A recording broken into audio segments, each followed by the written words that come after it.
Mahkamah Konstitusi, MK, menjatuhkan putusan menolak permohonan pengujian Undang-Undang Nomor 22 Tahun 2009 tentang Lalu Lintas dan Angkutan Jalan, ULLAY, yang diajukan oleh Arifin Purwanto pada Kamis, 14 September 2023. Arifin menguji pasal 85 ayat 2 ULLAY mengenai masa berlaku surat izin mengemudi, SIM. Arifin meminta masa berlaku SIM seperti kartu tanda penduduk, KTP, yakni seumur hidup. Selengkapnya pasal 85 ayat 2 ULLAY menyatakan, surat izin mengemudi berlaku selama 5 tahun dan dapat diperpanjang. Menurut Arifin, ketentuan ini bertentangan dengan pasal 1 ayat 3, pasal 27 ayat 1, pasal 28D ayat 1, dan pasal 28I ayat 2 UD 1945.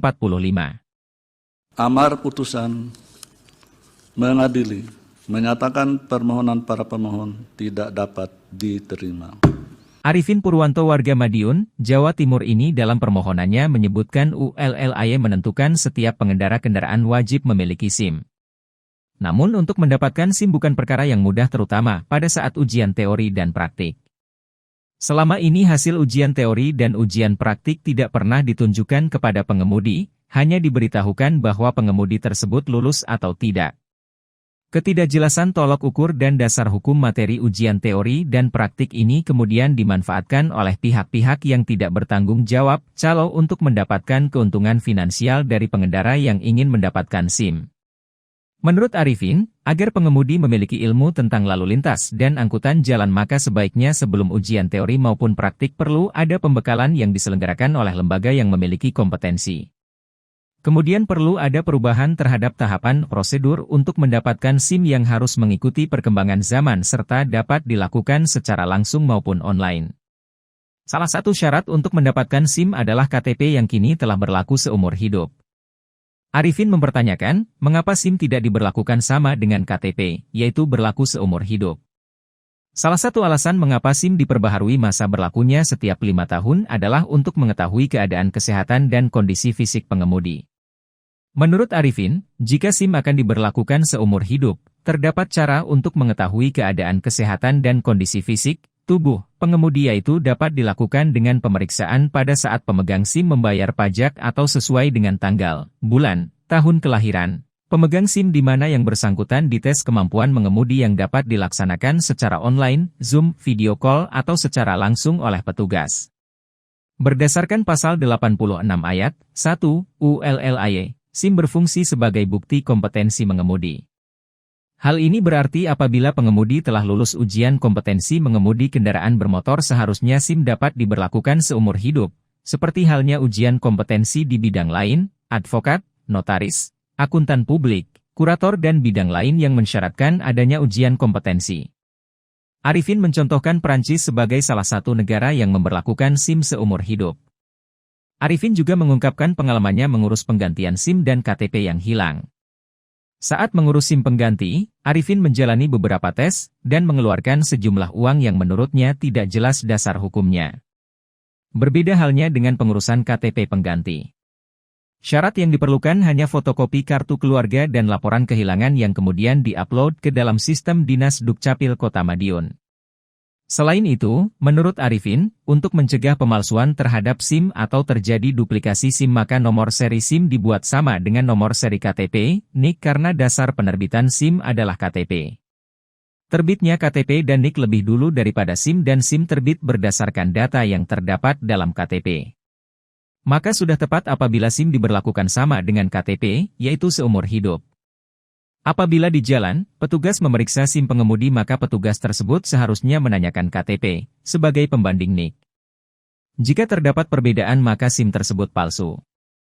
Seiring kemajuan teknologi, dalam hal diperlukan penerbitan SIM karena hilang, penggantian alamat, atau SIM rusak dapat memanfaatkan teknologi hanya dengan mengupload berkas-berkas yang diperlukan sebagaimana yang dilakukan oleh Dinas Dukcapil dalam menerbitkan KTP pengganti karena hilang atau rusak. Sehingga, penerbitan SIM pengganti dapat dilakukan secara online, tanpa persyaratan dan prosedur yang tidak jelas dasar hukumnya, langsung jadi, tanpa dipungut biaya dan dikirim ke alamat pemegang, pengendara, pemilik SIM. Mahkamah dalam pertimbangan hukum mengatakan KTPL dan SIM adalah sama-sama dokumen yang memuat mengenai identitas, namun memiliki fungsi yang berbeda. KTPL adalah dokumen kependudukan yang kepemilikannya diwajibkan kepada semua warga negara Indonesia. Sedangkan SIM merupakan dokumen surat izin dalam mengemudi kendaraan bermotor, dan tidak semua warga negara Indonesia diwajibkan untuk memilikinya, karena yang wajib memilikinya hanya orang-orang yang akan mengendarai kendaraan bermotor dan yang telah memenuhi persyaratan penerbitan SIM sesuai dengan ketentuan peraturan perundang-undangan. Oleh karena perbedaan tersebut, masa berlaku KTPL adalah seumur hidup karena dalam penggunaannya KTPL tidak memerlukan evaluasi terhadap kompetensi pemilik KTPL. Kecuali jika ada perubahan data, hilang atau rusak maka pemilik KTPL memiliki kewajiban untuk melaporkan dan memperbaharuinya atau menggantinya. Berbeda halnya dengan SIM, dalam penggunaan SIM sangat dipengaruhi oleh kondisi dan kompetensi seseorang yang berkaitan erat dan keselamatan dalam berlalu lintas sehingga diperlukan proses evaluasi dalam penerbitannya. Oleh karena kedua dokumen tersebut memiliki fungsi dan kegunaannya berbeda, maka tidak mungkin menyamakan sesuatu yang berbeda termasuk terhadap jangka waktu pemberlakuannya. Bahwa sementara itu, berkaitan dengan batas waktu 5 tahun sebagai jangka waktu berlakunya SIM telah ditentukan oleh pembentuk undang-undang karena diperlukannya fase untuk melakukan evaluasi dan pengawasan terhadap kondisi kesehatan, jasmani dan rohani, serta kompetensi atau keterampilan pengemudi dengan mempertimbangkan kondisi sosial budaya masyarakat. Oleh karena itu, sejauh ini masa berlaku 5 tahun terhadap tersebut dinilai cukup beralasan atau reasonable untuk melakukan evaluasi terhadap perubahan yang dapat terjadi pada pemegang SIM. Perubahan tersebut dapat terjadi pada kemampuan penglihatan, pendengaran, fungsi gerak, kemampuan kognitif, psikomotorik, dan atau kepribadian pemegang SIM yang semuanya akan berdampak pada kemampuan pengemudi mengemudikan kendaraan bermotor dan berlalu lintas di jalan sesuai dengan jenis SIM yang dimilikinya. Terlebih, dalam rentang waktu 5 tahun juga terbuka kemungkinan terjadinya perubahan pada identitas pemegang SIM seperti nama, wajah, alamat, dan bahkan sidik jari. Hal ini sejalan dengan kondisi masyarakat modern yang diantaranya ditandai oleh tingkat mobilitas sosial dan geografis yang tinggi sehingga dapat menyebabkan juga perubahan pada aspek-aspek identitas tersebut.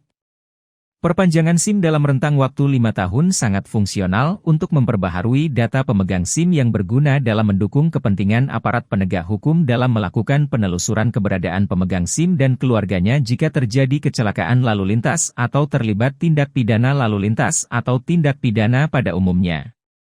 Selain itu, pentingnya dilakukan evaluasi dalam masa perpanjangan SIM karena pemeriksaan terhadap kondisi kesehatan jasmani dan rohani setiap 5 tahun sekali mengandung nilai sosial bahwa keselamatan pemegang SIM serta orang lain yang ada di ruang jalan wajib dihormati dan dijaga. Hal ini termasuk aspek yang membedakan antara pemilik KTP yang diberikan untuk seumur hidup dengan pemegang SIM. Oleh karena itu, menurut Mahkamah, dalil pemohon yang menyatakan seharusnya SIM diberlakukan seumur hidup, seperti halnya KTP adalah tidak beralasan menurut hukum.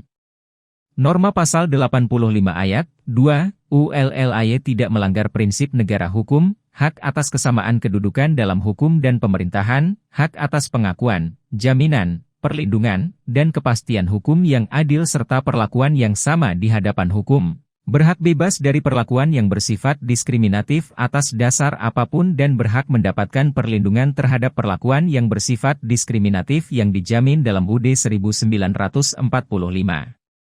Dengan demikian dalil pemohon adalah tidak beralasan menurut hukum untuk seluruhnya. Dalam putusan tersebut, Hakim Konstitusius Mikpe Foeh memiliki alasan berbeda, concurring opinion. Daniel sepakat dengan pendapat mayoritas Hakim Konstitusi yang menyatakan permohonan pemohon tidak beralasan hukum. Namun Daniel berharap perlu dipertimbangkan untuk memberikan SIM seumur hidup bagi kelompok lanjut usia. 15 bahwa berdasarkan seluruh uraian pertimbangan hukum di atas, saya berpendapat sama dengan mayoritas Hakim Konstitusi bahwa permohonan pemohon tidak beralasan menurut hukum. Namun ke depan kepada pembentuk undang-undang perlu dipertimbangkan adanya kebijakan afirmasi atau affirmative action bagi kelompok lansia untuk diberikan surat izin mengemudi seumur hidup.